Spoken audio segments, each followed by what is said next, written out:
me and Whitney here both live in the Valley, love it. And we just felt like it would be helpful if we had more information out on the candidates that are running. And so we put together like a little mini docuseries on the Ogden Valley Incorporation. And we're hoping that we can get all the guests on the show that are running for the new city council. Yes. So it's going to be awesome. Hopefully you guys enjoy these. Stay tuned as we release more. Thanks for watching. All right, guys, welcome to the Buff Show. Today we have an awesome episode coming your way. This is part of like the Ogden Valley City docuseries, and we have our first candidate on, Shanna Francis. So welcome. Glad to be here, and thank you for inviting me. Yeah, no, thank you. It's funny because I've been up in the Valley working for probably about 10 years, and we have not met before. So it's a small valley, but it still feels pretty big. Yeah. And you've been doing the Ogden Valley newspaper for how long?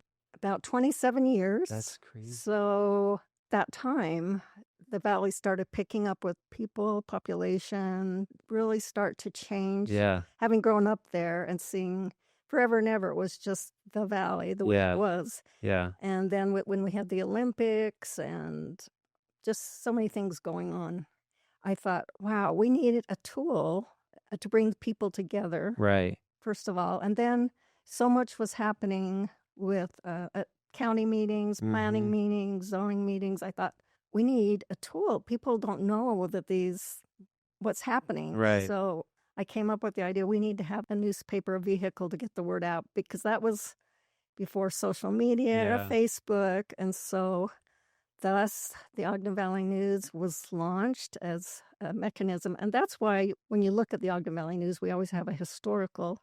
That was try to give people that were moving in a flavor and a history and the background of the valley. So they felt included too and get a taste for the culture of the community. I've always loved getting it, and we've been advertising it for a few years now. It's been awesome to have, so thank you for doing that. And before I move on, I need to say, shout out to my business partner, Jeannie Wendell. She's awesome. I couldn't do it without her. She is amazing. That's who I've been talking with mostly, and she keeps me on my... She does the ad work. And so she keeps it going. That's awesome. Shanna, anything else you want to share a little bit about yourself and like what motivated you to run for office for our new valley?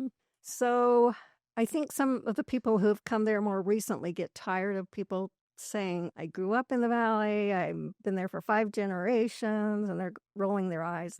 Who cares? We get sick of that. But I did grow up in the valley and am 5 generation. I have grandkids that are 7 generation. And then interesting, I have ancestors that were the founding fathers and mothers of Liberty and Huntsville Town. Wow. And Eden. So it's kind of cool. And North Ogden. Yeah. We'll do a shout out to North Ogden also. People will say, well, who cares? That doesn't matter. But I really think it does. And that sets the tone of what the valley is and our culture that we have. Yeah. A lot of people move to the valley because it's beautiful recreational amenities. But more importantly, I think people come and they feel a sense of something really amazing in Ogden Valley, and that's the people and the community and that spirit that is in a place. Community should have a feel. Yeah. And that's really strong in Ogden Valley. And I think that comes from its heritage. So in that aspect, I think it's important. Yeah. Well, you two are both Ogden Valley born and raised. Yep. I have moved probably like 9 times. But that's what drew me and my family to the valley. Like we coming over into Ogden Valley to work, it was cool. I'm like, man, one day we're going to move here. And that happened in 2020. So it really is a special place. It has that tendency to do that. Yeah. I think anybody who drives, and especially if it's over Trappers or the North Ogden Divide or even coming up Ogden Canyon, it's like, wow, there's something special about this place and not just its beauty.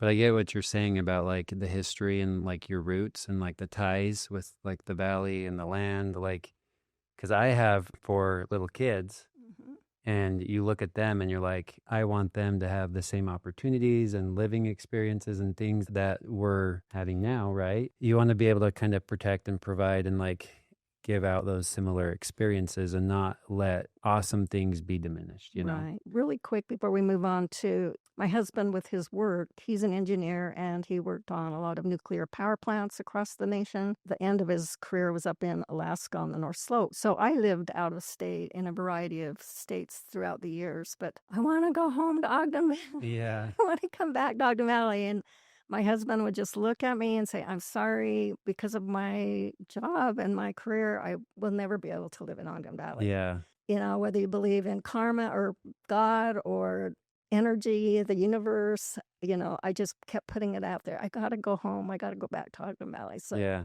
that was awesome that just in miraculous way, he ended up landing a job that paid enough that we were able to come back. Oh my gosh. When did you come back? So that would have been in about 1980. Oh, wow. Have you moved around much within Ogden Valley, or has it been like you've been in one spot mostly? So just 2 spots. Okay. And that was the old family farm. Yeah. So when my grandfather, he ranched, Yeah. had a lot of acreage, which is Patio Springs, Okay. Opaikan subdivision. Yeah. Well, actually, it wrapped up around River Road and clear up in Oh, wow. Liberty, but the remnants of it. Probably own part of where I'm at right now. Yeah. I'm on River Road. Yeah. When he passed away, my aunt, her husband was a developer in California, and so they did Eden Hills, Okay. and that they inherited. That was part of their inheritance and one of the first subdivisions in Ogden Valley. So our first home was there, but it was on my old stomping grounds. Wow. Then where we live now, we built on what I inherited. Oh, wow. With my siblings, we're all lined up. That's awesome. Tell us about your family, husband, kids. How many kids do you have? I have 4 children. They're all grown. I have 11 grandkids. Oh, wow. 2 of my grandkids are married. So Wow. That's awesome. starting, hopefully, get some more babies in the family soon. That's exciting. Where are your kids at? Are they in Utah and you have them in the valley? 2 of them are outside of Utah, but close enough by in Wyoming. And Okay. then my daughter, my only daughter, lives just right around the corner. Yeah. With those living in Eden too. Okay. And then one in South Ogden. Oh, that's awesome. You have some close. What made you decide to put your hat in the ring? Because that's an intimidating, that's a big like match to be like, I'm going to go for it. Well, everyone says they love the valley because Yeah. it steals your heart. Everybody Yeah. does love the valley. But I really love the valley. Yeah. And because of that, I've been involved in the community ever since I returned. So quickly got involved. They had an ad hoc, they called it Eden Planning Committee, that we just organized just to watch what was going on at the county level, and we would meet and look at the agenda and start making recommendations. So this was probably, around 86 maybe. Oh, wow. Finally, eventually, the Weber County Commissioners made an official Ogden Valley Planning Commission, so which I sat on between 2018 and 2022. Oh, wow. So anyway, I've been involved with going to meetings and doing and just being an advocate for Ogden Valley because I love it. Whether it was, having a team that went off into Pineview and died, Yeah. we loved. We need guardrails there. Yeah. Getting a hold of Utah. Right. We need guardrails there before Yeah. we lose another teenager. So, Yeah. there was this giant boulder. I don't know if you guys ever remember this giant Volkswagen-sized boulder on top of North Ogden Divide. That's going to come down on one of our high school kids. We need to get that off. Yeah. It looked like it was just, and sure enough, the county finally, after I kept poking them, they were up there doing some other work. And I said, while you're up there, could you check on that boulder Yeah. that I keep calling about? And sure enough, it was, the guy told me, he said, when he touched that, it just came Just went. down. Yeah. That's crazy. So I've been advocating, doing those types of things, Yeah. attending meetings, being involved, sit on the Ogden Valley Land Trust just right after its inception, trying to give people who have property another tool that they could voluntarily perpetual easement for space and just feel like I'm invested in the community and wanted to make sure the best happens. So I was a sponsor for the Ogden Valley Incorporation effort, so it just seemed a natural transition. That's awesome. No, that's cool that you're doing it.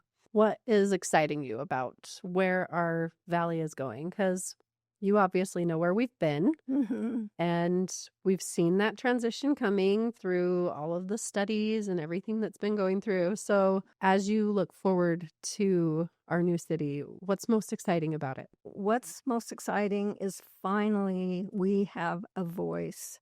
So this is America. I feel like we needed a Boston Tea Party for up in Ogden Valley because it was taxation without representation. Mm-hmm. And why I say that is we're set off from the rest of the county in a unique way, being on the Wasatch Back. And we've never had more than one commissioner, if any, a Weber County commissioner from Ogden Valley. So it's always been at least 2 to 1. So I felt like our priorities weren't necessarily the county's priorities. Yeah. And then also, and why I talk about we didn't have a voice. So the legal system, the American system, or at least in Utah, if you're legally voted in representatives, our county commissioners, make a decision, you can always repeal that through, let's see, what's the name of it? No, Sorry. you're good. Anyway, you can go gather enough signatures and have that decision repealed. Right. But state law requires that those signatures have to come from the entire county Yeah. and represent each area of the county. Yeah. So people on the other side of the valley out in West Haven or Roy, they're not going to be, it would be a horrendous effort to try to Yeah. get something repealed. Then if you want them to do something they're not doing, you can do a ballot initiative, but it's the same process with collecting signatures. I felt like we just didn't have a voice. We just Yeah. haven't had proper representation. This system of government's all about. Well, and it's like freedom. Like we just want the freedom to be heard and to kind of govern ourselves. And I Yeah. think that's what we haven't necessarily had. Me and Whitney just did a podcast or kind of, it's like the homeowner's guide, property tax guide playbook, studying and reviewing that. Like I didn't realize that like basically you have the county and then you have all these entities that come up with like a tax rate for what they need for their budget for that year. And from what you're saying, and from what I'm understanding, is you have Weber County so big and it stretches like on both sides of the mountains, and we're just kind of this little pocket on the other side of the mountain whose problems and needs and things are way different than say out in West Haven or Hooper or these different areas, right? In looking at all that, I think there was a lot that people were paying for in the valley on a taxation basis that were like, well, if we are incorporated in our own city, we can then negotiate on certain items basically and kind of control the taxes better and hopefully have more control within the valley on issues and things that are going on up there. Right. Because it's really hard if we need something up in the valley, but we have to ask people that never go up there on like, hey, can we get help with this? And they're like, well, what's the big problem? Like, Yeah. but the winters, like just like the winter is night and day. Like I have clients that will move from the valley over to the other side just to kind of get away from the snow. And it's like night and day difference. Like Oh, yeah, it is. Eden, you have 3 feet of snow and you go into like North Ogden or South Ogden and it's like 6 inches or there's grass. grass. Yeah. It's just crazy. It's like, are we in St. George? But it's like, it's way different. And like one of the taxation things is like the mosquito abatement. And like in the valley, we have Pine View, but I think the mosquitoes are a lot less like in the valley versus like along out west. Or Yeah. West Roy. And so I think there's things like that we'll see like changes as well. So yeah, I think it's really exciting for what's to come. It's cool.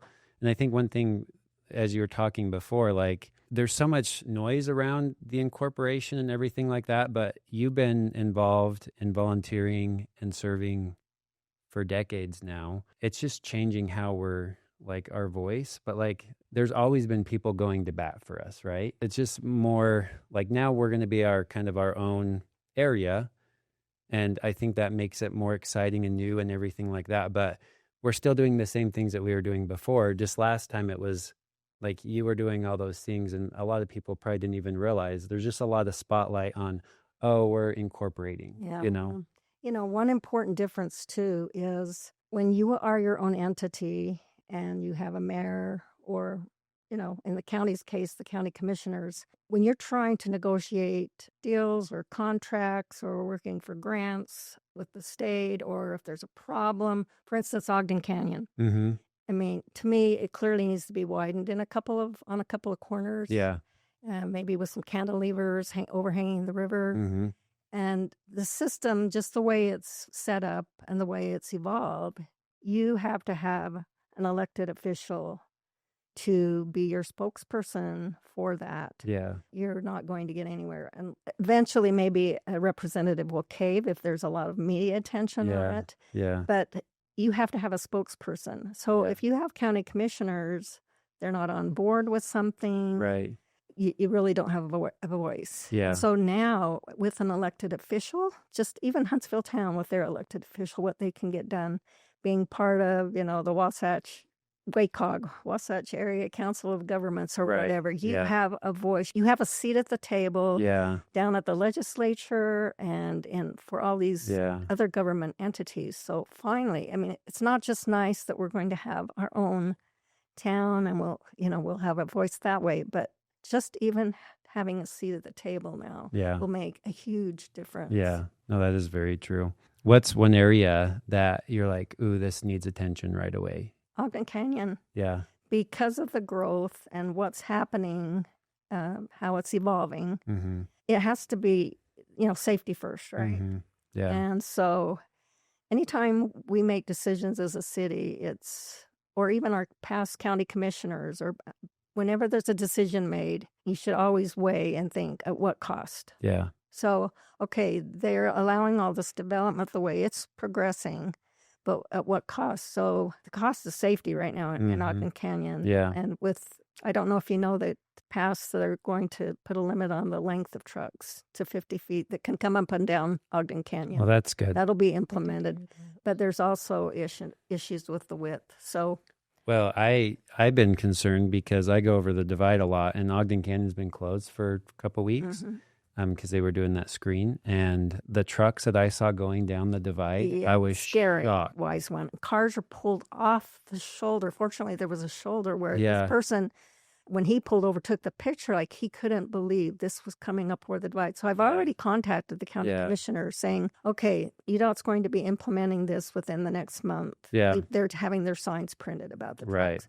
So now the natural tendency for these trucks will move out of Ogden Canyon, but where are they going to go? They're going to go to the North Ogden Divide, a lot of them. Yeah. So can we work with you to get some type of ordinance protection for the people that now are teenagers going back and forth to high school or anyone. So, they should be going over Trappers. Well, Trappers is built for that. Like it has the multiple lanes, like it's designed for that type heavy of traffic situation. But I feel like even as a teen myself going to North Ogden or going over North Ogden Divide, or as a parent taking my kids back and forth to sports and whatnot, like sometimes I feel unsafe on those roads. And I have witnessed myself the big, super wide dump trucks that are taking that path. And it's like, I understand that it's short or shorter, but like, again, at what cost?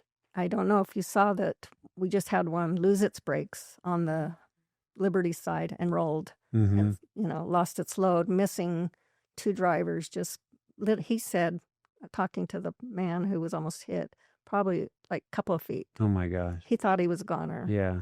So it's imperative there again, until we have our voice and a seat at the table, we can lobby for that. I haven't really thought about the road. I mean, I tell people all the time, like the valley is amazing, but you have to realize there's 3 ways in. None of them are amazing, and there definitely is some needed improvement there for sure. So if you were elected, what would you do in your first 100 days? It's all about standing up the city, right? Yeah. Laying that foundation. Yeah. It has to be strong. Working there again, developing close relationship with the council members, because you have to be cohesive. So getting that. Fortunately, we've had this transitional team that's been doing a lot of great work, and that will be very helpful. But I bring to the table also things I've been thinking about. Yeah. for a long time. It's kind of, I would not want to be the first mayor It's because a heavy responsibility. that is a huge responsibility. Yeah. What are your thoughts? I feel like it'd be imperative to have the right, team players, and that team can kind of, because you guys will have to bond together like glue to really make things move, because it's going to be like moving mountains in a way. One of the things I've been trying to get county commissioners through the decades to do is to adopt consistency ordinance. And what that is, it's just one little paragraph. So you have a general plan. Mhm. And a lot of work has been involved in Yeah. developing that. And I think it's a pretty good general plan. Yeah. But commissioners or decision makers don't have to abide by that. Did you know that? I did not know that. So it's just a guideline. It's a guideline. Unless you have a consistency ordinance adopted that says all development must be consistent with the general plan. Be one of the first. I will Yeah. lobby for that with the council, that we need a because everyone says we're not following the general plan. We're Yeah. not following the general plan. So to do that, we need a consistency ordinance. Well, it's, Simple thing. yeah, you have to have set rules. Otherwise, if one rule gets bent, then all rules can get bent. Yeah. And so a general plan actually is set up and implemented actually to help prevent lawsuits Yeah. for a city or a county. Yeah. Because if people are just making subjective choices and one developer gets this and another one doesn't get that, if a county or a city says, well, we did it because it's in the guideline, and that's their purpose, so to keep counties and cities out of legal issues. And that's another problem, I believe, when we don't have a consistency doctrine. We've got some lawsuits going up already in Ogden Valley going on, and I think people say, well, you're going to have that all the time. But if you have really strong and really clearly written ordinances, you're going to avoid a lot of legal troubles. Oh, for sure. Yeah. So to review those and clean them up and tighten them so you don't. Just make it black and white. Yes. Yeah. So we can avoid a lot of trouble that way. With the general plan, you feel like overall it's pretty good. Is there anything within that you're like, I for sure would want to change these things within the general plan? Nothing stands out to my mind right now. No. Okay. Like our city operations, safety is a big thing for you, not only on the roads, but what about like police or fire, public services Mhm. that we have offered up in the valley? There's been some disparity in certain instances sometimes. I'm curious, like, how will reestablishing all of that for our city be implemented, and like how will that change for our taxes and different things like that? I mean, we always have the fire available, but sometimes there has been like in the middle of the night, they don't have A sheriff. a sheriff up in the valley. And not that that's like a terrible thing, because we often don't have a lot going on in the middle of the night. So it could be considered to them as maybe like wasted money. But for those of us who have maybe ever needed Yeah. that help in the middle There of has the been night, sometimes, and not even only in the middle of the night. Do you remember a couple of guys were attacking a valley family that was just out for the evening on a boat? So for the most part, they've been awesome. I don't want to dish them. Oh, for sure. They have done an incredible job, and especially with the manpower. The issue has been, too, part of that. Did you know that even though that they're a separate entity, the Weber County Sheriff's Office, they don't have their own budget. Weber County commissioners set their budget. Oh, really? Even though we vote for the sheriff, so they have to be kind of at the mercy of our county commissioners. But as a city, we will be able to, we're our own entity, and we have our own contract with them. So yeah, what we can afford or what we think safety first, Yeah. our people, we will do over and over as a sponsor and corporation sponsor. We won't be able to afford it. It's another layer of government. It's going to cost more. You're going to drive everybody out of the valley because our taxes are going to go up. And I don't think people realize it's not another layer. What it is, we pay a certain amount because we are not incorporated. Yeah. Our tax dollars just go to the county commission Right. or to the county. And as our own entity, those dollars will no longer flow to the county. We keep them. Yeah. And during one really telling thing that came out of the feasibility study, we have been subsidizing the lower Weber County. Oh my Did gosh. you know that? No. So our population, such a small percentage of the entire county, but our tax dollars, the revenue that's generated from up in the valley, has been subsidizing the lower county. That's crazy. So, I don't have a concern about enough tax revenue. Yeah. So, Well, and the county's there to really contract out. So, like, if we need help from them, we just contract services that we would have been paying for anyways. to them, or we can do even more. Yeah. We could contract. So we can find out where we'll get the best bang for our dollar. No, that's cool. Are there any amenities that you hope to see or want in the valley? Well, down the road, through the years, I hear it over and over. We need a rec center for Yeah. Ogden Valley. Yeah. So I think that's a huge one. Mhm. I mean, literally, I've been hearing that for years. Yeah. When are we going to get a rec center? When Yeah. can we get our own rec center? So that would be cool. Once we get our feet on the ground, first things first, we need to stand up the city, Yeah. and then we can start branching out. Yeah. See. So it could be like a community rec center. A community. That rec would be really cool. Like Morgan, they did their rec center. Yeah. That was after I left and moved, but I'm like, man, I should have been bored a little bit later because it was pretty cool what they did. What about a high school in the valley? I have people ask me that a lot. Do you think that will ever happen? Not for a while. Yeah, that's my thoughts too. Unfortunately, though, I have people that will move just because they're like, my kids cannot take the divide or the canyon every Yeah, day. and see, School there again, needs- it's a safety issue, right? Yeah. Yeah. So if we have a better controls on the North Ogden Divide and then a safer Ogden Canyon, I've heard that for years too. Yeah. And as a mother, Yeah. a lot of late nights Yeah. waiting for my teenagers, staying up. They've gone off the North Yeah. Ogden Divide. Sadly, we've had several teenagers go off the North Ogden Divide, but Yeah. fortunately, none of them they all Yeah. resulted in, they had good outcomes. But That's we don't want to crazy. push our luck, do we? What's your thoughts on short-term rentals?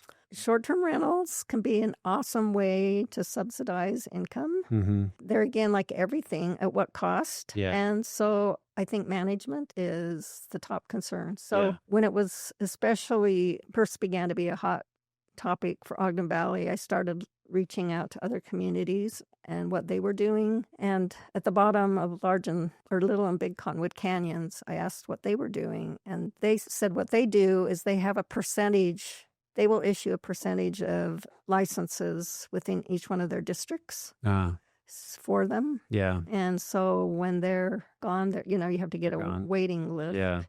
So I think just management Yeah. and making sure that they don't take over the community. Yeah. Because you can gut a community when that balance Is off. is off. Because what happens, it raises the cost of housing. Mm-hmm. I worry about young families being able not to afford to live in the valley. Yeah. So families is huge for me. Yeah. I think every healthy community has to have that share of young families, median age families, Mhm. retirees. Yeah. We want that whole spectrum. Yeah. And when we don't have enough young families, it's a problem. Yeah. So there again, short-term rentals, what cost?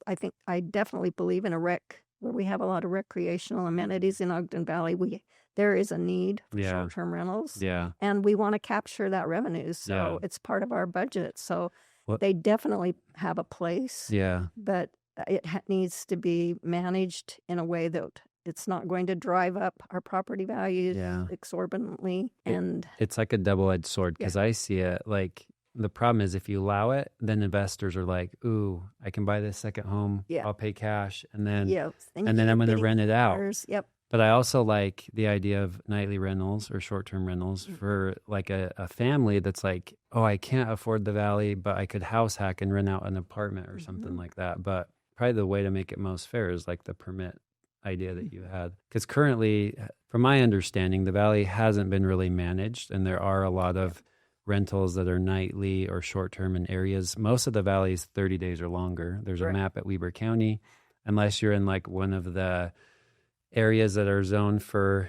nightly rentals, but those are really capped off at like just a handful of communities. There's probably like 7 or 8, and they're all in HOAs, and like it's in their CCNRs and everything like that. So that will be interesting to see Right.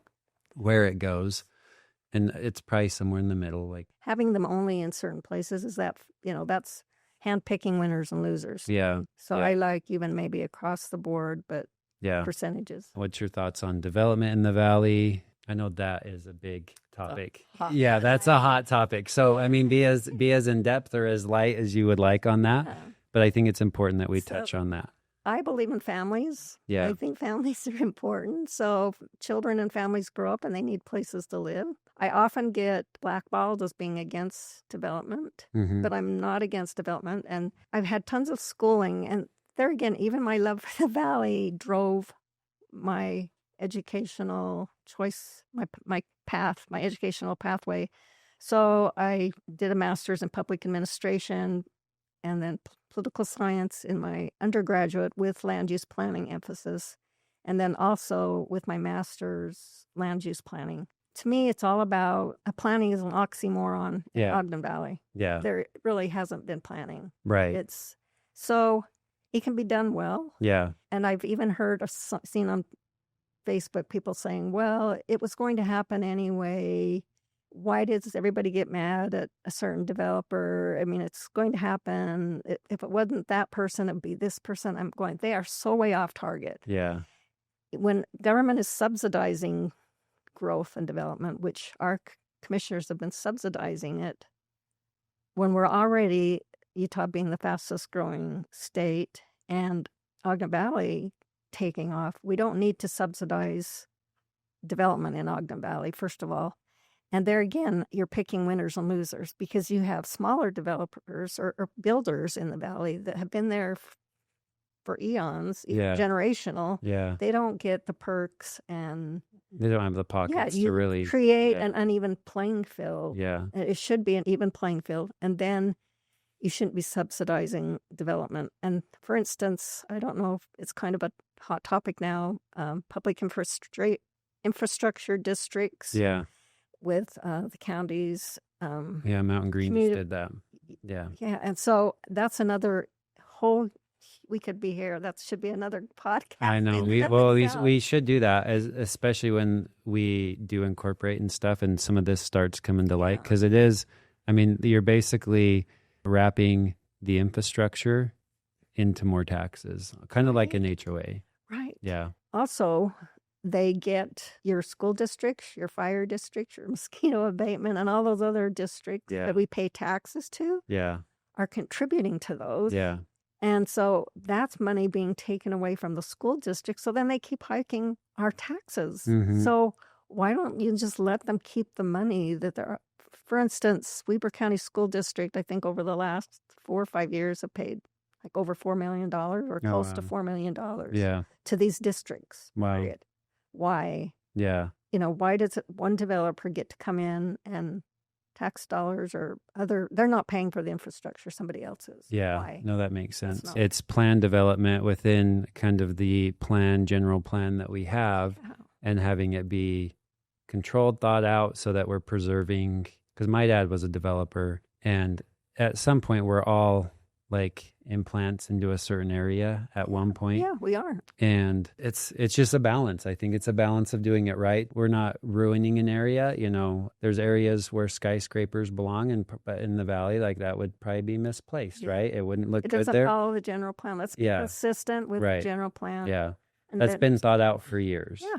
How about, you mentioned infrastructure. That's a huge issue, I think, water and sewer and roads. What's your thoughts on that? And any ideas on to make it better? Because like I've had clients buy lots and not be able to build on them because they can't get water. Yes. And so first of all, the way it's set up with Weber County, a developer can come in and they're talking about avoiding lawsuits.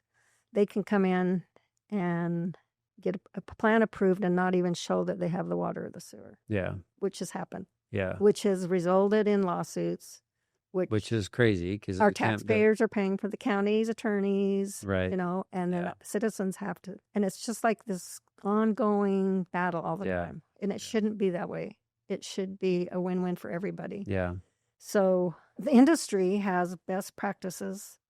They're all laid out. Yeah. When I worked with the soil conservation districts under the auspices of the Department of Agriculture, I worked with the soil conservation districts, and I was a zone coordinator for Morgan, Davis, Weber, Salt Lake, Tooele, and then the Shambic district out in Tooele County.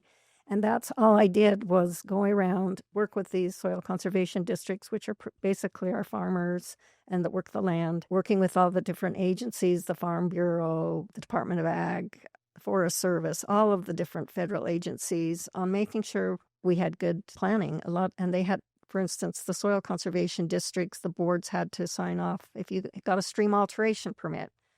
If you wanted, the builder wants to change the rivers going so it would fit their subdivision. So there's going to different conferences. There's best practices, and we're not following those. Yeah. We just build. It doesn't matter. Wetland, for instance, when I was on the Planning Commission, if I brought up a wetland, it's a critical source. The planners would look at me in the headlights like, what? The issue is most people that are elected don't have a background in conservation, or it's just good policy. Yeah. So conference after conference I would go to, and you have breakout sessions, and they're talking about they got this federal grant, and this is all over America. Yeah. Millions of dollars going to fix problems. And I was, why did they even create the problem in the beginning? Right. And I see that's what we're doing in Ogden Valley. We're creating problems and building places we shouldn't be. So in the Ogden Valley News last issue, on top of Powder Mountain, I don't know if you saw the photo of a drone looking at what they've done to our watershed. Yeah. So there again, I'm not against growth and development and building. As a city, we need to make sure that best practices, standards are being met, and that they need to be implemented. Right. Let's just do it right, and then it's a win-win. Right. And we're not going to be causing, why do we want to create problems down the road? So you're saying we haven't been following necessarily a plan. We're doing stuff, and it's just creating bigger and bigger problems. Like, let's develop this and not have the builders be required to have water and sewer connections. And then they sell the lots, and then buyers 10 years later try and buy the lot and try and build, and then they don't have water, and then they can't build on the lot. Or why are we destroying wetland areas which clean our water and keep it going and regenerating? Right. So where can developers? We need overlay maps that show where these critical areas are in the valley so that we know. Yeah. Once a developer comes in or a builder comes in or an individual homeowner wants to split up their property, that is great. We want to make it user-friendly. Yeah. We want to help people. There again, that's a problem with the county right now, too. I won't, that's the problems, clear-cut guidelines. Let's not make it a headache to build in Ogden Valley, a nightmare. Yeah. Let's not make it hard. Let's make it smooth system. I worked for Ogden City in their planning department. Yeah. And the difference between Weber County planning department and Ogden City's and Weber County is night and day. Yeah. It's like just making it like, what you need to do, just follow the book. Yeah. Well, you've shared some awesome insights into where you stand and what you're kind of vying for. Maybe just if you could just reel it all in. Why are you the right person for the job? It's kind of a phrase I've been saying. I have boots on the ground, down in the trenches experience. I've been doing this, an engineering company that did environmental impact statements for different companies that wanted to build and grow or develop on federal property. So they have to do an environmental impact statement. So anyway, I've just been doing that, whether it's my education, my career, my job, or just volunteering in Ogden Valley.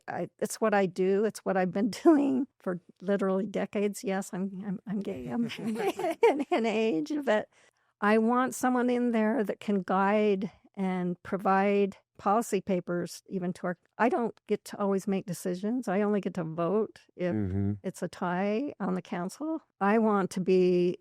I'm the face of the city, and I will be going to all the meetings with the state, with the federal agencies, and bringing that information back. And with all my experience, I can do policy papers that can explain, because most people, that's not what they've been doing all their life. Yeah.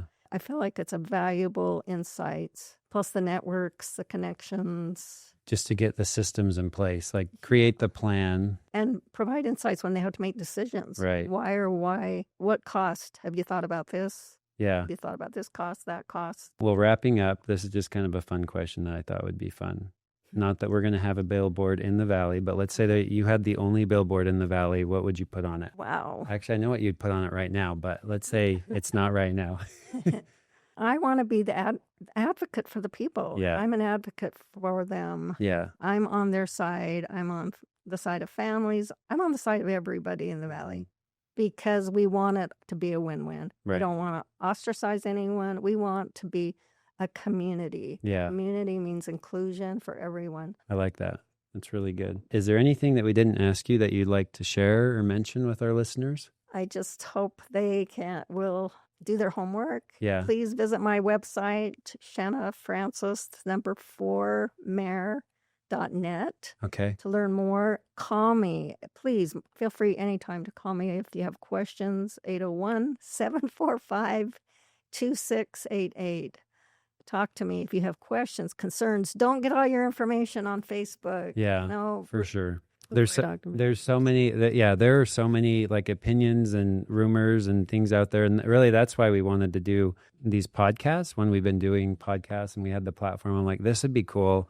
I feel like the Valley needs this just for like a neutral get to know Shanna Francis. This has been super helpful. I am glad you came on and made the time today. Thank you for doing this. This is great. So we'll put your website, your phone number, all your contact info in our blog, where people can find out more about you, and in the notes. Thank you for coming on. Good luck in the races, and I'm excited to see you around the Valley. So Yeah, I'll recognize you when I'm in the Valley Market. right, There you yeah. go.